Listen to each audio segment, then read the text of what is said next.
सही से साफ करें, इतनी गंदगी है यहाँ पे। अपनी गंदगी तो नजर नहीं आती होगी तुम्हें।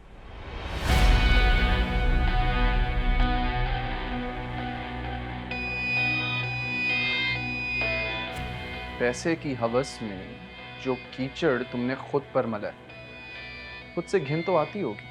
आप क्या कर रहे हैं यहाँ पर? मैं क्या कर रहा हूं? कर तो अब तक तुम रही थी। मैं?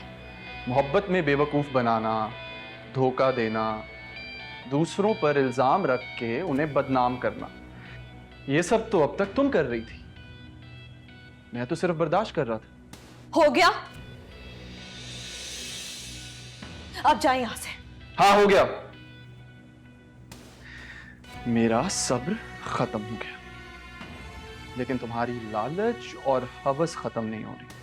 आप यहां से जा रहे हैं या मैं अपने गार्ड्स बुलवाकर आपको दोबारा लॉकअप करवाऊं? गार्ड्स? रियली?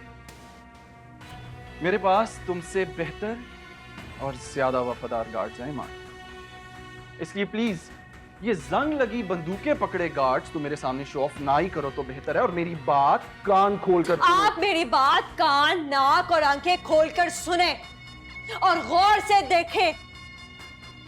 ये मेरा ऑफिस है, आपके ताया चचा का घर नहीं है कि जब जिसका दिल चाहे मुंह उठाकर नाश्ता खाने के टेबल पर पहुंच जाए। मेरे ताया चाचा के घर नाश्ता खाने मुंह उठाकर तो तुम आती थी ईमान,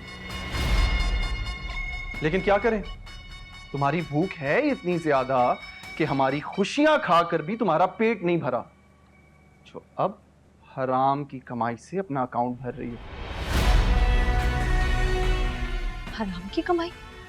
खैर, मैं भी क्या बोल रहा हूं, हराम और हलाल की तमीज तो तुम्हें रिश्तों में भी नहीं थी, वरना तैमूर भाई। बस, अब एक लफ्ज और नहीं, वरना उठवा के बाहर फेंकवा दूंगी।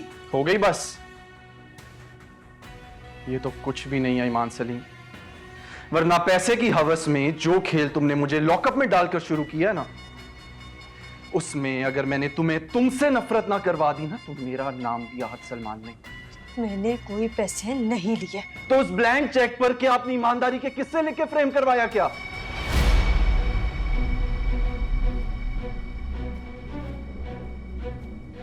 मेरी बहन पर इल्लीगल एक्टिविटीज का इल्जाम लगवाया था ना, मैं तुम्हें तुम्हारी ही करप्शन में फंसवाऊंगा।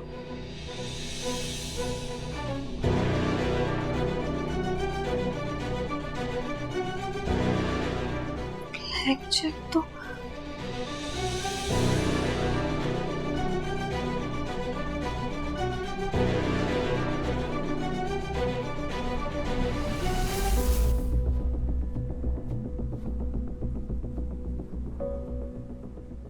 सर, ईमान बाजी का किसी के साथ झगड़ा हुआ था।